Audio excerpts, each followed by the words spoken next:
Hello and welcome to another edition of Cherie Elizabeth Talk Sports. I am Cherie Louise Turner. I'm the host and producer of Strides Forward.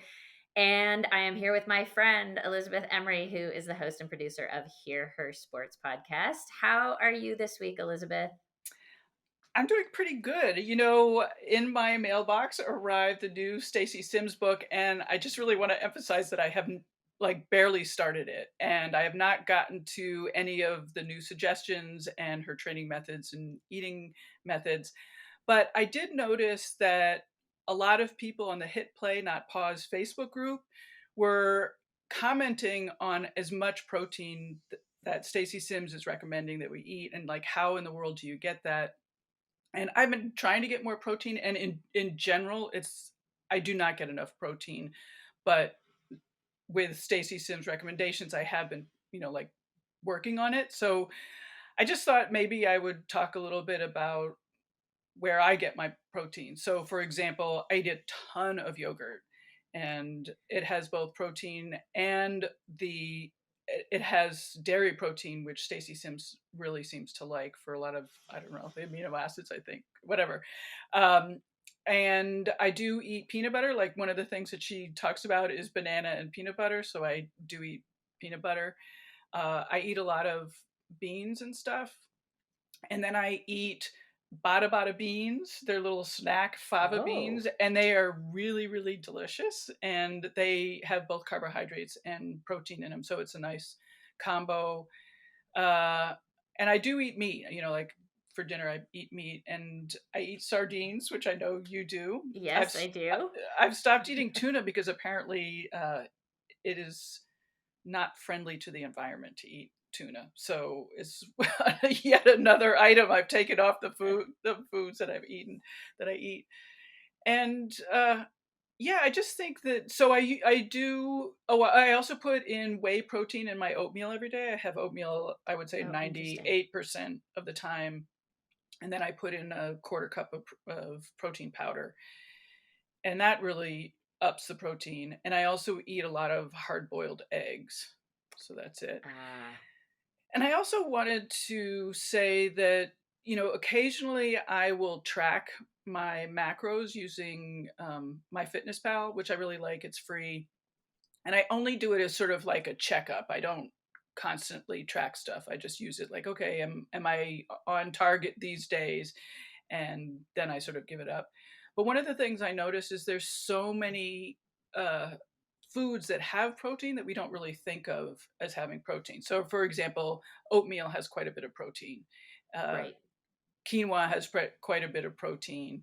A lot of vegetables have protein, like broccoli has a lot of protein. Oh, I know, it's so weird. And then, of course, like peas, which I always think of as a vegetable, which, really it's a bean kind of thing. So that has a lot of protein in it. I eat a lot of hummus, by the way. And so that's another thing. Um, oh, and then I got an email about how much protein mushrooms have, which I didn't know. oh, I have to that I look that didn't know up. at all. I have to look that up so that I'm not spreading bad information. But anyways, so that's it. And I will also say I'm struggling now because, like, I'm eating more protein. This has been going on for probably 6 to 9 months, but I'm wondering if my total caloric intake is too high, because I think, since the end of winter, I've started to gain weight, and I don't think it's just sort of, menopause tummy. I think it's, like, just sort of the added calories. And when I spoke to Stacey Sims in my episode, she said she doesn't pay attention to calorie intake, Right. but I still think, like, I can't like, I don't want to overeat. So I have not solved that problem yet. Anyway, Interesting, what, interesting. Yeah, and I'm curious to dive into the protein intake situation yeah. myself. I feel like I eat a good amount of protein, but I have never tracked the amount. So I'll be Mm, curious to do that. The one thing that, because I also got the book, very excited, and I have started to read it. And the first place I went, I've been reading different sections that I'm really, really interested to have the information. So I'm like, yeah. I'm not going through it from, starting at page one. But I was really interested in hydration, especially because we just had a big heat wave this last weekend here in the Boston area. And so I was like, all right, great place to start. And so I'm going to be focusing on hydration because she really points out how important that is to performance. That sometimes it's not about underfueling, it's about not hydrating properly. And it's not just about drinking water and on and on. So she has specifics around that. So I have started working on a concoction that I make myself to be a good hydration supplement to water that Mhm. includes the amount of sugars and electrolytes that she suggests, and the types of sugars that she suggests. So I'll update you Your on that report back. at some point. When Yeah. you drink water during the day, do you drink just water? Because I've started drinking water with a little bit of salt in it because apparently that absorbs better. Yeah, and I generally just drink water, but then I'll have kombucha and I'll have Mm, tea, and I probably drink too much coffee, and I have not looked into that either. That's probably my one biggest like I probably drink too much coffee and should maybe look into it, but it's one of the few things that I overdo it on. So I don't know. Like I think you have to have a little bit of give and take. So yeah, but I yeah. do wonder with with the coffee if it's sort of hindering my hydration.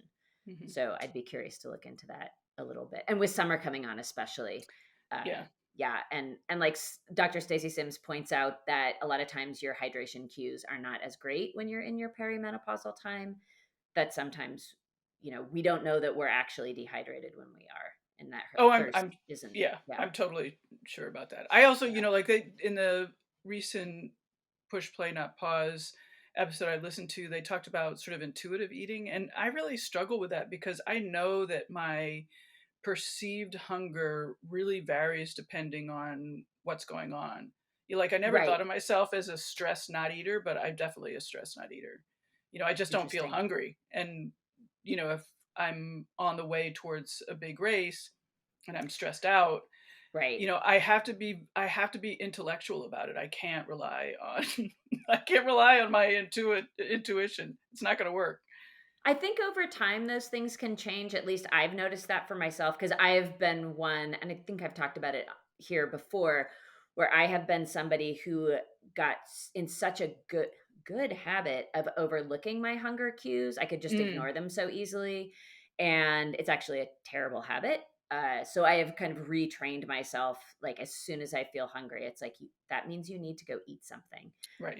So I'm, over time. But yes, I also am sort of a conscious thinker or a conscious eater at times when I'm like, I have really not eaten. I don't feel that hungry, but I know that my body needs something. So I agree with you that Yeah. that can happen. I think So, also we can be cruel. Like it seems cruel to me. It's sort of like, and we're going to talk later about reds, but it's sort of, reds is cruel because initially, performance does improve. And I think yes, too, we can fool ourselves very easily into thinking that we don't need to eat, or we've eaten too much, or, it's fine to eat XYZ because we're craving it. I think it's super fascinating.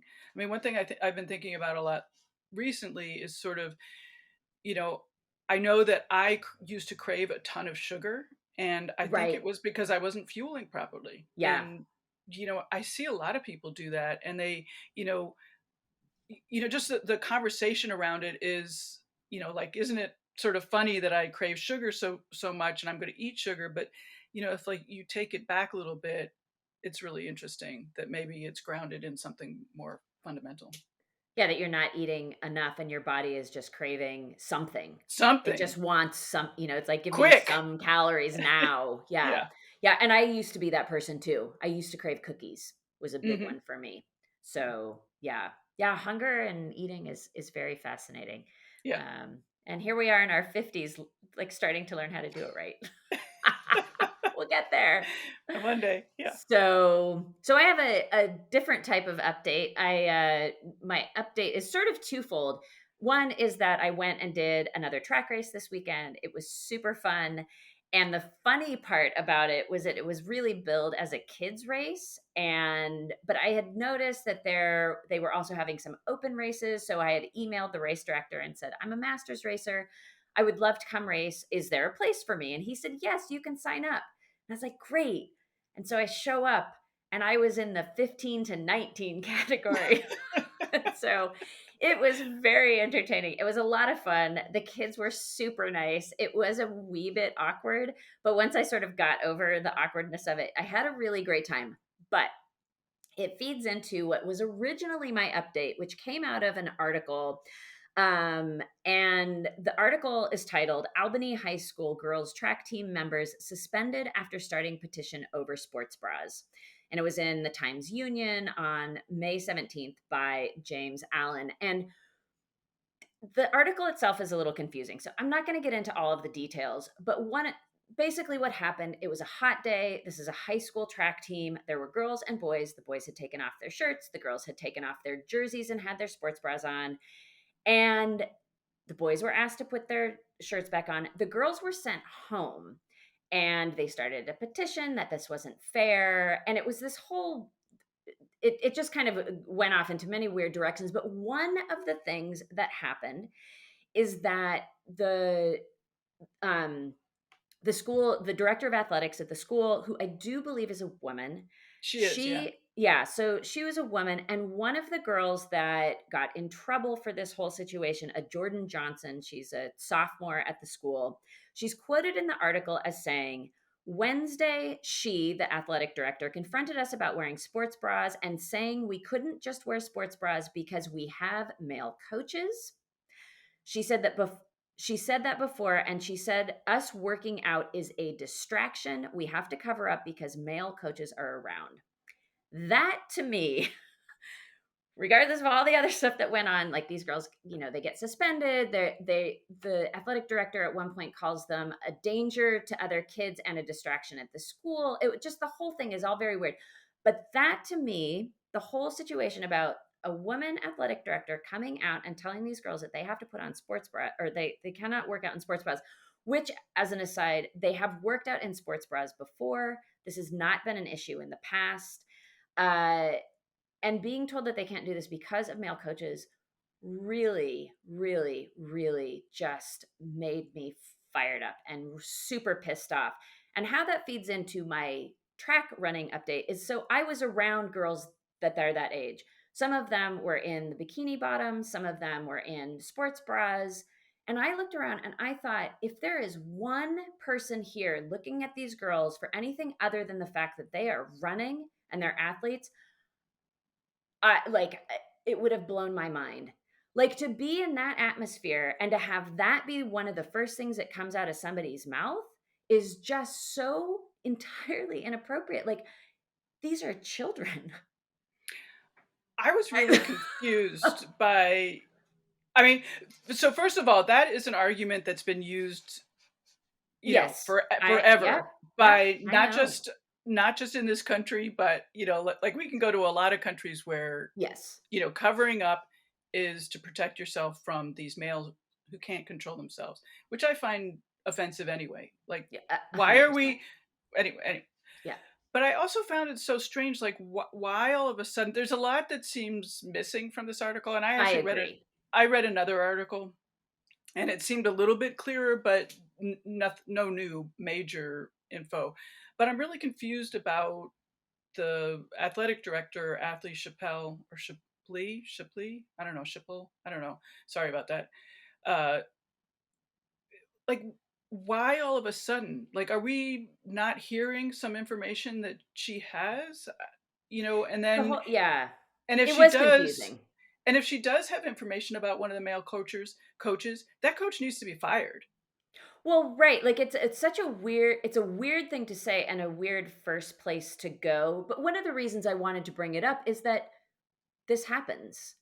And I Sure. don't think this Yes. sort of thing is isolated. If it was just like one person said one thing, it's super offensive. It is way out of line and may not be true about what the coaches are thinking. Or, who knows why she said this at this time. So I agree with you that it's sort of like, well, that it's all sort of weird.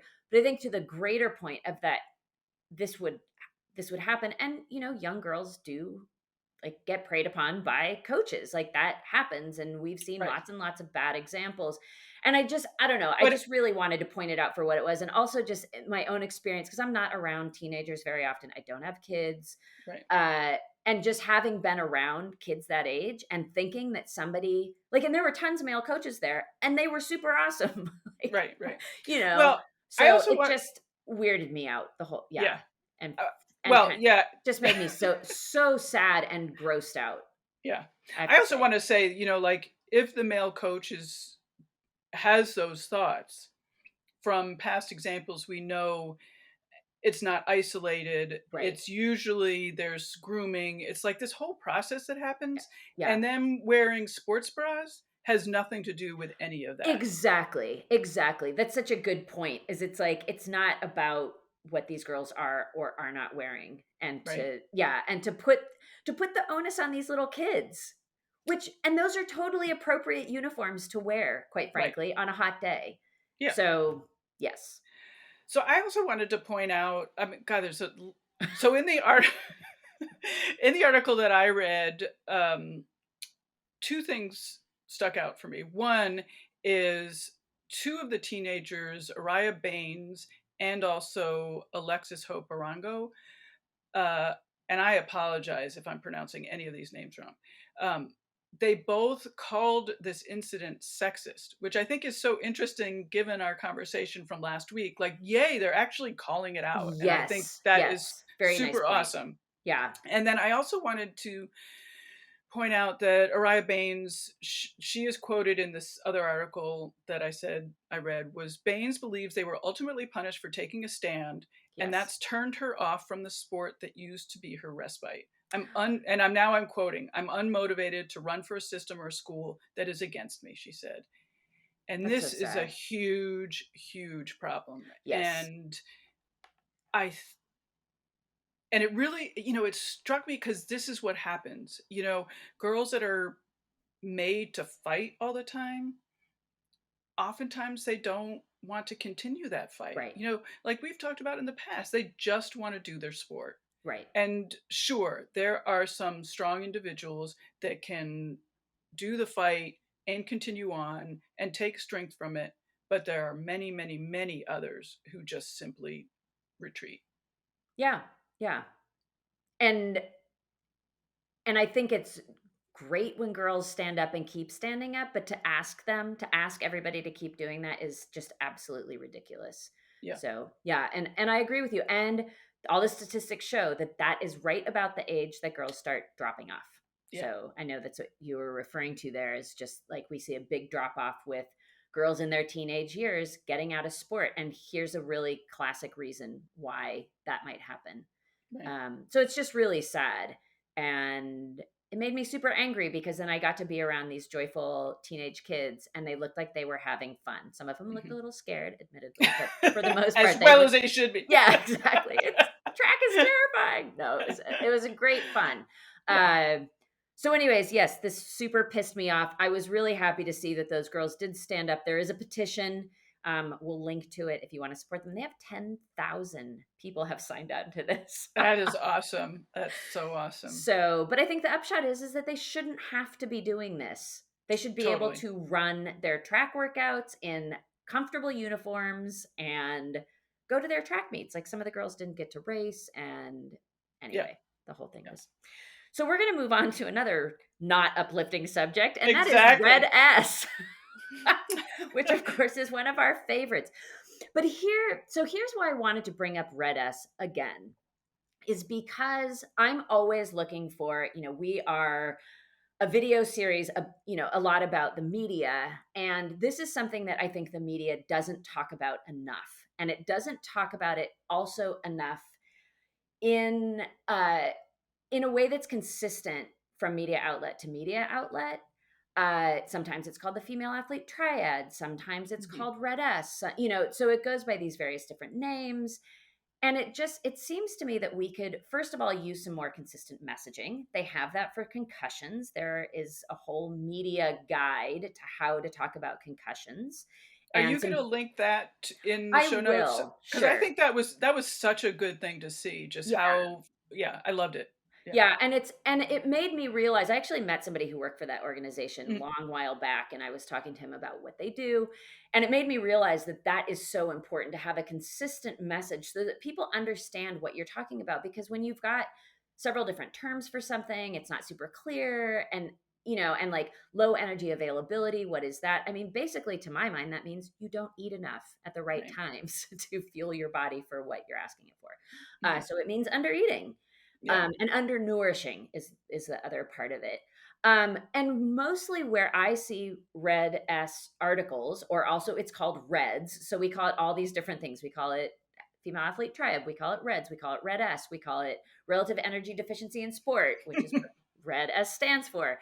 Uh, so I mostly see it in standalone articles about Reds. And where I think we need to talk about it more is in articles about sports Mm, and why, make those links between this situation we have, which is so widespread, and talk about why these athletes are, say, injured so much, or why girls are dropping out of sports so much or get burnout. And it happens to boys too.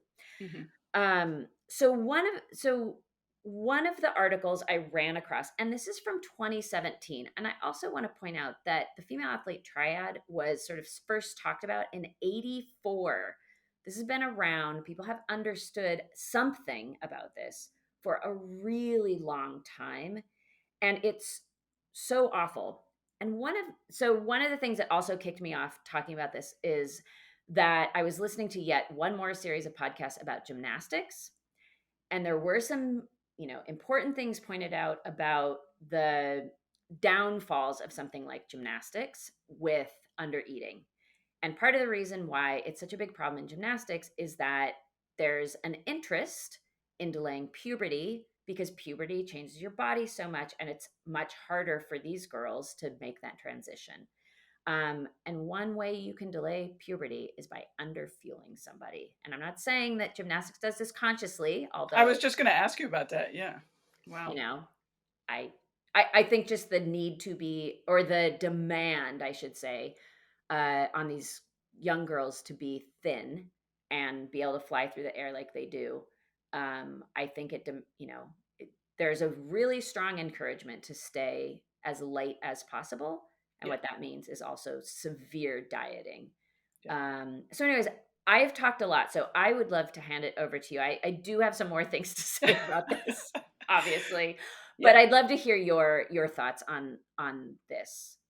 I would really like that sort of media packet, because one of the things that strikes me about Red S, or whatever we're gonna call it, is that it's not an eating disorder Right, necessarily. I mean, it right. certainly can be linked to eating disorders, Yes. but it is very much like what you said. It's under eating.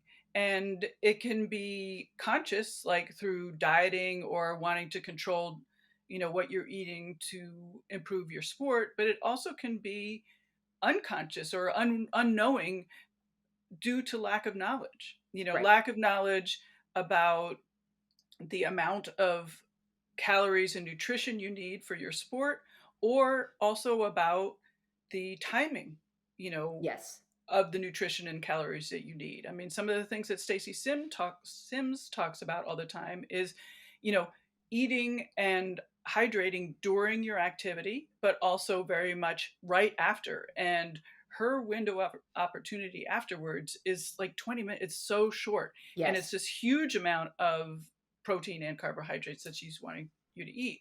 And so somebody who is eating plenty of calories but not doing that post workout fueling could also have red S. And so I think that is one thing I would like to see change.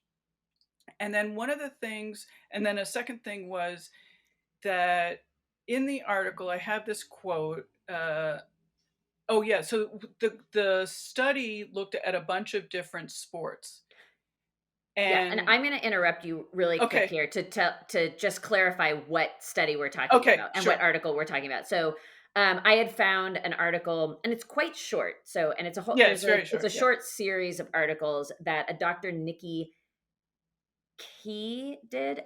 It's Keyay, And these were in the British Journal of Sports Medicine. And the one that I specifically pointed out for us today was Young Athletes' Optimal Health, Part 3, Consequences of Relative Energy Deficiency in Sports, which is Red S. And again, it's in the BMJ in 2017, but still very relevant to today. Right, So I sure. just wanted to Thank you. put that out there. Yeah.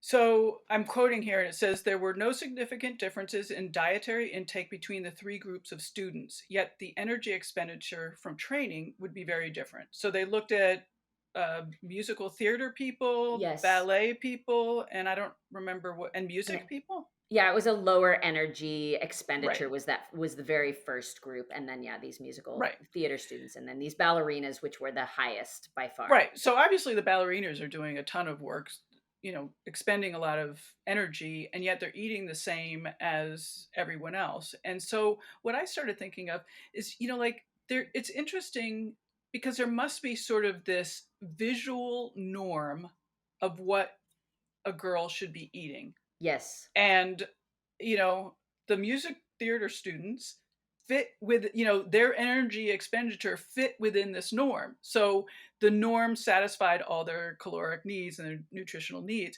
whereas the ballerinas just were doing way more work but we're still using the same visual norm. And then that got me thinking about my neighbor when I was growing up, and he was older than my friend, his sister, and we would have lunch with him, and he in his teens was eating a half a loaf of bread and a jar of peanut butter, and I'm not like that's really what he was eating, Yes. and like a gallon of milk. And my mom told stories of her brother doing the same. If a girl did that, it would be seen as freaky. I mean, totally unusual, weird, piggy.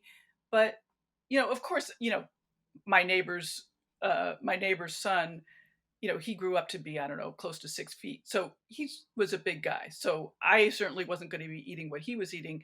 But if I was as active, teens need a ton of calories. Well, right. And maybe what you needed was half a loaf of bread and half a jar of peanut butter and half a gallon of milk. And still, Right. if a young woman sat down and ate that much food, it would be looked at as odd. So yeah, I think that's a really interesting point of just the visual of how much someone's eating and how much people would comment on that. Like I could imagine if a young girl sat down with a huge pile of food, that someone would have something to say about it, especially if they were a gymnast or a ballerina or these sports where sort of the norms are to eat less.